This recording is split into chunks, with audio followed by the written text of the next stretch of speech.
Bonjour, bienvenue sur Cocotte TV. Nous sommes à l'IFA sur le stand Acer, plus particulièrement dans la zone Predator, donc la zone gaming. Et nous allons commencer avec une machine que nous avons découvert hier, le Predator Orion 9000. Alors, c'est une machine au format ATX, on le voit, c'est assez grand, assez lourd, on est à partir de 15 kg. Nous avons donc des poignées de transport sur le dessus et même des petites roulettes ici afin de tirer le PC si jamais il est vraiment trop lourd. Nous avons une vitre sur le côté. Alors la vitre n'est pas entièrement claire, on le voit derrière, il y a un mesh. En fait, c'est tout simplement pour la protection contre les ondes électromagnétiques, tout ça.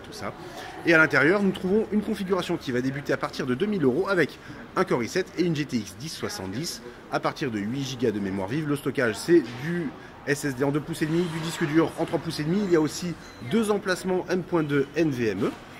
Et ensuite, on passe à partir de 3000 € au Core i9. Et ensuite, on peut monter à très cher avec un SLI de 1080 Ti ou bien carrément du 4-way en RX64, donc du Vega de chez AMD. La porte s'ouvre très facilement. Hop, on appuie, on tire. Donc là, on enlève comme ceci. On voit bien le mesh. Nous avons un cache sur l'alimentation, donc le châssis se rapproche un peu de ce que nous pouvons trouver actuellement sur les machines qu'on monte soi-même, sauf que l'intérieur est gris. Les barrettes pour l'instant sont en verre, on ne sait pas trop si ça va changer. Et nous avons un système de refroidissement liquide en 240 mm. Alors on le voit, c'est signé Cooler Master. D'ailleurs, les habitués reconnaîtront aussi les ventilateurs RGB de Cooler Master. Il y en a 3 avec de la couleur, 5 si on passe ensuite sur le water cooling, et bien entendu on va pouvoir changer la couleur. Et on remarquera, c'est une nouveauté chez Acer, il y a aussi du RGB. Alors là, c'est assorti au ventilateur sur la carte mère. Les deux emplacements M.2, on le voit, il y en a un avec un SSD déjà. Nous avons des passages de câbles ici. Ici nous avons encore des passages de câbles. Oh, un petit lecteur optique. Alors c'est très simple, normalement on appuie, ça fait sortir le tiroir et ensuite il n'y a qu'à remettre. Comme d'habitude chez Acer, nous avons un petit support pour casque intégré. Et puisqu'on parle de casque, alors on change sans transition avec le dernier casque de la marque. Donc petit logo Predator.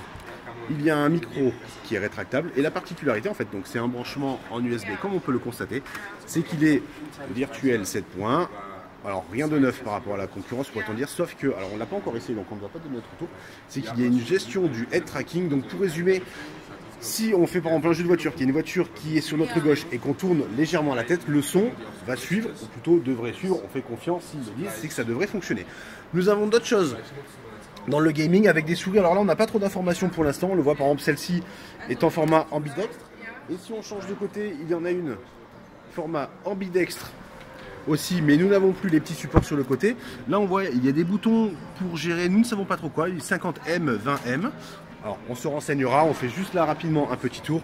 Ici nous avons les Tritons qui ont été annoncés il y a peu de temps. Alors c'est des grosses machines avec des GTX 1080, grosses mais en même temps particulièrement fines. On le voit, c'est quand même très très fin et la machine est très jolie avec le clavier sur le bas et le touchpad. Il est en haut avec, comme sur le Predator 21X, le ventilateur qui est visible. On revient sur les souris avec ce modèle où il n'y a en fait plus que par exemple ici la petite coche. Alors on le voit en fait, on a normalement un système magnétique, donc on n'a pas trop d'informations là-dessus pour l'instant, on se renseignera. Nous avons aussi un tapis de souris format géant, un clavier et enfin le dernier écran de la marque qui est tout simplement magnifique. Alors on va, hop, on trouve la souris. Voilà, on récupère toutes les informations. Le X35, donc on le voit, c'est du 35 en 3440 par 1440 avec du G-Sync HDR, c'est du 200 Hz. Et il est très très beau. Alors le tarif, ce n'est pas encore fixé pour l'instant. Normalement il devrait être autour des 1000 €. Tout va dépendre du cours euro-dollar. Ça pourrait monter à 1100. On devra avoir l'information normalement d'ici la fin de l'année, puisque l'écran devrait sortir pour décembre ou bien janvier. Ensuite on passe dans la réalité mixée comme ils appellent, avec le casque Acer par Microsoft qui sera vendu 500 € avec les deux contrôleurs qui sont ici. Le casque est en bleu, on le voit, il y a les caméras. Nous avons à l'arrière une petite molette de réglage rapide pour resserrer le casque. Des petits tissus en PU. Et enfin, bien entendu, les deux écrans qui sont ici avec la mousse pour épouser parfaitement le visage. Alors, on n'a pas encore fait de test pour voir ce que ça donnait. On s'en occupera un tout petit peu plus tard. Chez Acer, pour la partie gaming, c'est tout. On vous dit à très bientôt sur Cocotte TV.